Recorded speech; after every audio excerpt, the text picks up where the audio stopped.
Écoute, c'est peut-être pas un trou à rats, mais à partir de quel moment donné on se pose la question si c'est pas un test de QI? Je vous explique. On va faire une petite mise en situation. Ok? On va dire qu'il y a deux pays. Un avec un climat qui est arctique, l'autre avec un climat qui est désertique. Puis les deux, là, ils ont pas mal les mêmes composants.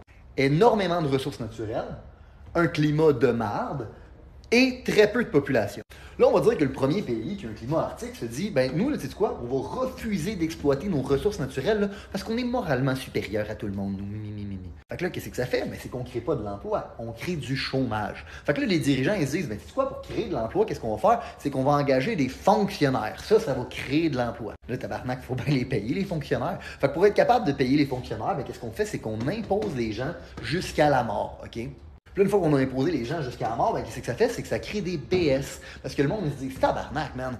6 mois par année, je travaille pour le gouvernement, je travaille même pas pour moi. Ça sert à quoi de travailler, câlisse? Fait que là, vu que les BS, ben, ça leur tente pas de procréer, puis ça leur tente pas de travailler, ben, on se dit, ben là, tabarnak, faut importer des gens. Fait que là, qu'est-ce que tu fais? Ben, c'est que tu ouvres tes portes à tous les pays du tiers-monde.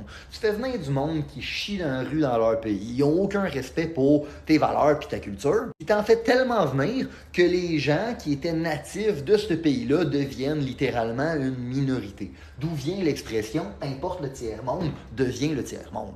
Puis là, un coup parti, tant qu'à faire des décisions de marde puis faire chier le peuple, ben les gens, ils décident d'investir dans la géo-ingénierie. Puis dans le fond, au lieu de faire ça pour essayer de rendre le climat un petit peu plus agréable, c'est pour convaincre les gens que le problème, c'est à cause qu'ils conduisent leur char. Ben oui, toi, la raison pour laquelle il pleut, la raison pour laquelle ton climat, c'est de la merde, c'est de ta faute. Puis tout ça, encore une fois, pour convaincre les gens de ne pas exploiter leurs ressources naturelles.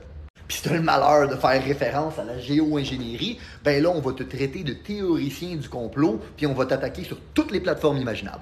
Fait que résultat final, il fait traite du calice, c'est zéro sécuritaire, on est zéro prospère, puis les gens, là, ben ils sont misérables. Puis là, l'autre bord, le monde avec le climat désertique, ils se disent, tu sais quoi, nous, là, on va les exploiter, nos ressources naturelles. Puis là, ce que ça fait, bien évidemment, c'est que ça crée de l'emploi. Mais un moment donné, mais dans le fond, t'es comme Chris, dans le fond, j'ai créé de l'emploi, mais là, j'ai besoin de plus de monde pour les exploiter, mes ressources naturelles, puis aider à faire grandir mon pays. Fait qu'eux, qu'est-ce qu'ils se sont dit? C'est quoi? On va investir dans notre tourisme, OK, pour devenir une plaque tournante mondiale. Les gens vont avoir envie de venir dans notre pays. Ensuite de ça, pour les attirer, en plus de ça, on va mettre 0% d'imposition. Zéro. Là, ben, quand tu as un pays qui est une plaque tournante du tourisme mondialement, puis qu'il y a 0% d'imposition, mais qu'est-ce que tu peux te permettre de faire avec ton immigration? C'est d'avoir des politiques d'immigration hyper strictes. Tu ne fais que venir la crème de la crème, du talent de classe mondiale pour t'aider à exploiter tes ressources naturelles et faire grandir la richesse de ta nation. Là, pour s'assurer que le monde il décide de rester dans le désert parce qu'il fait chaud du tabarnak, mais il se décide quoi? Nous aussi, on va investir dans la géo-ingénierie. Mais dans le fond, on va mettre des aires climatisées partout. On va en mettre dehors, on va en mettre en dedans. On va s'assurer, dans le fond, que c'est agréable de vivre dans notre pays. Puis, on va investir dans la géo-ingénierie pour s'assurer que, ben, il pleut une fois de temps en temps puis que le désert soit habitable. Puis, le résultat final, ben, dans le fond, tu as un bon contrôle du climat. C'est hyper sécuritaire. C'est hyper prospère. Tu attires la crème de la crème mondiale. Puis, ben, tu as un peuple qui est heureux. Fait qu'on pourrait dire que, tu sais, ça, c'est comme le Québec puis le Canada. Puis ça, ben, c'est un peu comme Dubaï. Puis la vérité, là, c'est qu'au Canada, en passant, là, on a plus de réserves pétrolières que Dubaï. Puis ça, c'est sans compter toutes les autres ressources naturelles qu'on a, comme l'eau, le bois, etc., etc. Là. Littéralement, on pourrait vivre comme les gens de Dubaï, on pourrait être riche comme eux, mais à la place de ça, là, on a choisi la médiocrité. Fait que non, c'est peut-être pas un trou à rats, mais à partir de quel moment on se pose la question si c'est pas un test de QI? Parce que moi, je regarde ça d'un œil objectif, là, puis je me dis, nos dirigeants, là, ils rient de vous. Qui peut regarder ça d'un point de vue objectif puis se dire, ouais, ça c'est un bon plan.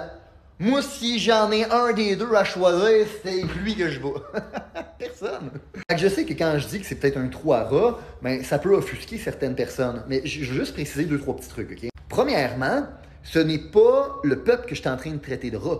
Je suis un Québécois, mes parents sont des Québécois, je viens du Québec, j'aimerais ça être fier du Québec, en fait. Quand je parle d'un trou à rats, je parle des décisions politiques qu'on fait, tabarnak. Puis quand je nous compare, là, ben je nous compare à rien d'autre que nous-mêmes. Qu'est-ce que nous, on serait capable d'être? Puis quand je me dis, là, le Québec, il pourrait être ça, on pourrait être un des pays les plus riches au monde, mais on a décidé d'être ça, ben ça me met en tabarnak. Oui, traiter le Québec de trou à rats, je sais que ça peut rendre une couple de gens inconfortables, mais je suis assez intelligent pour comprendre que l'humain ne bouge pas tant qu'il n'est pas inconfortable. Fait que si je dois vous rendre inconfortable dans votre petit crise de trou à rats pour que vous décidiez d'être en tabarnak comme moi pour exiger des changements, ben so fucking be it.